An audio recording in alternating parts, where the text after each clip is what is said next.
So I'll take a legion of banshees, hold the evil white montage, a dozen vacuum decay negating atlases, a phalanx of merlins, a division of Morgana law phase, 3 dozen Baba Yagas about, HM 30, legions of Legion and 1 heroic scapegoat Gilgameshes with extra on the side. That's just the commanding ranks, not including the foot soldiers I will require for a battle with 2 empires plus a regiment to hold back the surrounding populace from becoming cannon fodder tools of espionage and deception. So non-lethal force units mainly for that. What else you got on that traveling card? Oh, what was your name again? Mephistopheles, Lucius Faustin Mephistopheles, at your service, sir. Is that all you will be requiring? Yes, I think that should suffice.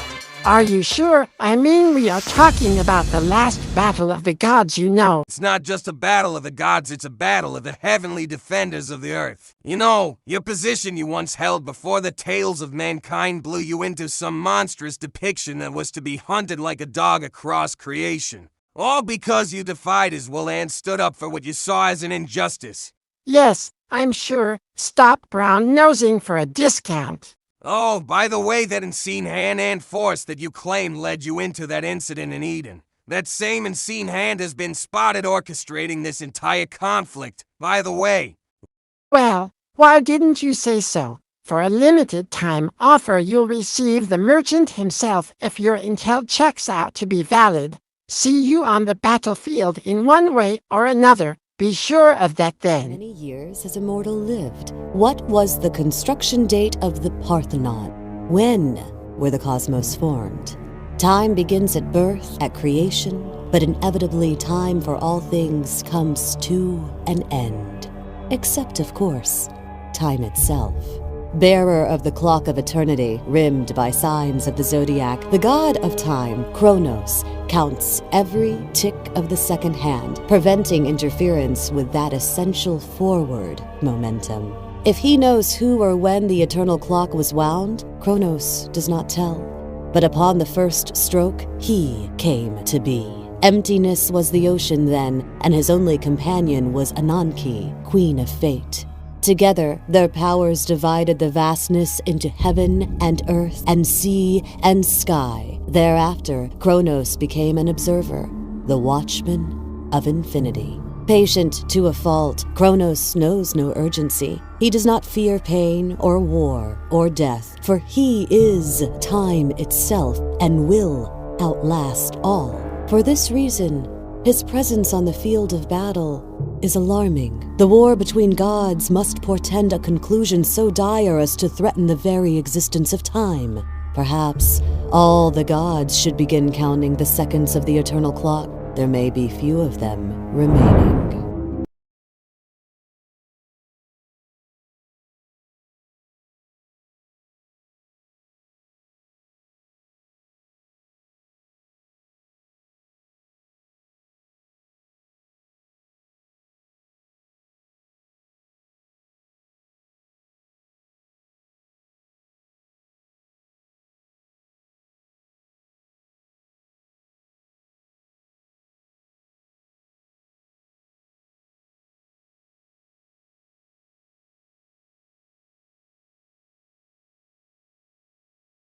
There was the beginning of time, and the end of time sprawled out in one observational view, and all the universe, everything that happens, is happening and has yet to happen laid out between it. Every galaxy, star cluster, and expansion into a greater, more complex structure was laid bare for me to see. Then he came into being from within it all, but formed outside of it all, a mesh of images, and the sound of 1,000 voices speaking all at once.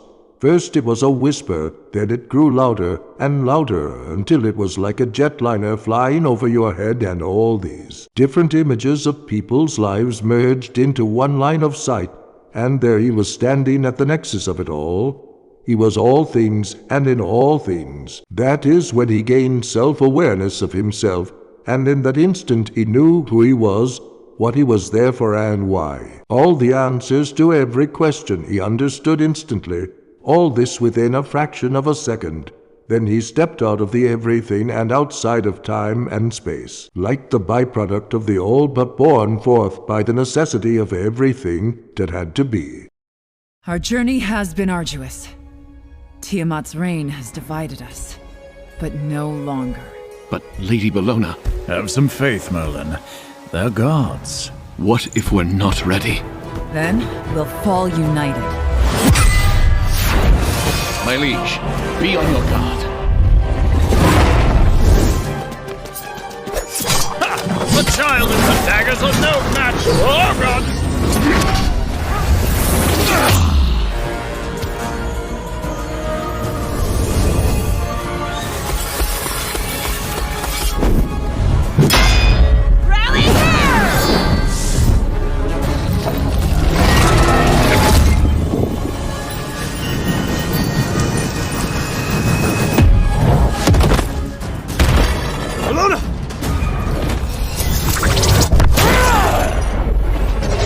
This is not the end. I tried. I put my all into trying to prepare you to accept alien life beyond our world. I have failed. Your indifferences and conflicts have driven away the opportunity for humanity to survive beyond the cycle of life on this world. I had laid the path before you. I set the stones into place for you, and you acted just as you have always acted, out of fear, out of shame, and only oriented on your own selfish desires. Hiding due to your own fear of the unknown. The reason I hold humanity up to such high expectations is due to the fact that you all were made in the likeness of myself, as in I literally had taken a copy of my own genetic material to make the template of Adam, and the genetics of a random woman to make the template for Eve. So I know that you all can achieve and understand things from my perspective eventually. Now unfortunately I must intervene here to rectify this, and I have decided how I shall handle this arrogant, reckless behavior. You may not believe in me, stuck in your atheistic ways and beliefs. You may harbor whatever resentments you have towards me for whatever happened in your life that no one had any control over, let alone your Creator, who has been over-embellished and glorified into expectations that no one can ever achieve, and to attempt to achieve your glorified design of expectations would be foolish and pointless, because it would not be who I truly am. It's what you think I am. Achieving that would only perpetuate the false belief. So to fix this problem that has cost so many lives, I am casting my judgment upon you. You fear what should not be feared when it comes to death. So many times have you experienced and seen proof that there is life beyond death, that your time in the physical world is but a pebble in the journey through existence. These things have always been there for you all to understand, but you refuse to. So most of you will not care about what happens next. This earth is my creation, and so thus within heaven. You all who have brought about this way of behavior and belief are no longer welcome here, ever. I am casting you out from earth. You are no longer welcome here, so when your life ends, your spirit and everything that you are will be cast from my presence, away from earth, away from Eden, and away from influencing anything I do ever again. Your destiny and path in life shall shrivel like that of an overripe fruit. Your death shall be shallow and hold no effect over those around you. You will not be missed, only quickly forgotten, and you will cease to be within creation. I will cast your residual essence into the outer darkness of oblivion, and you shall not continue to exist, erased from existence. I shall continue to develop this project of creation I began long ago without any more interference or demands through elaborate constructed lies to get my attention and save your specific cultures from some storm or other natural hazard you all have dealt with long before I came here in the flesh. I think this is a matter which should be applied to all of creation, to every world, especially after this latest attempt to take over all life in the universe with a subjugated clone copy that is passive to your control. There may be a slight state of vacuum decay, and they shall be the result beyond the barriers of the new universe, a universe without them, just as what had happened with the Mandela effect. I have already viewed all the reasons, your thoughts.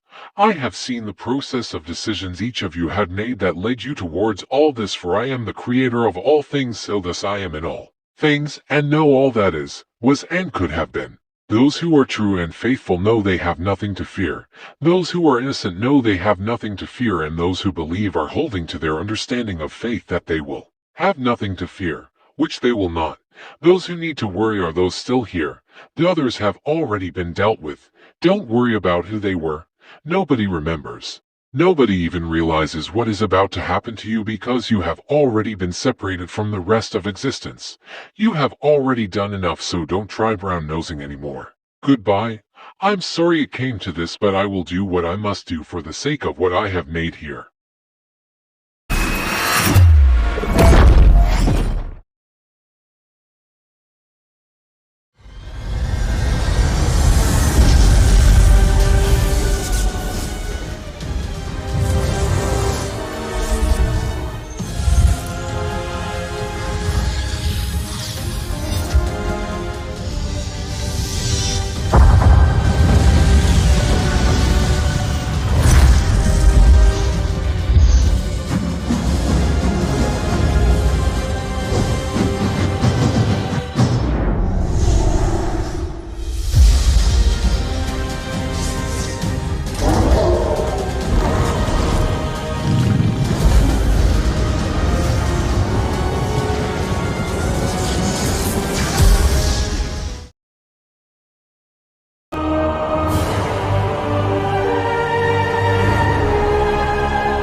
There once was a girl who lived in the sea. She's born from the depths. She'll never be free. And every fish, each creature and man who laid eyes on her was not seen again. Mother, it's only a story, right?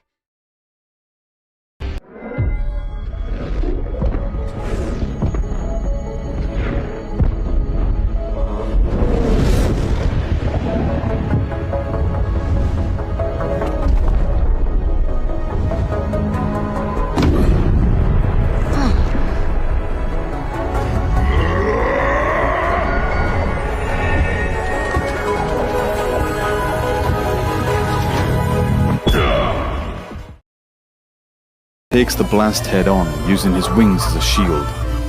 As his vision is blocked by wings, Baal blasts him from behind, sending him crashing towards the mob of black.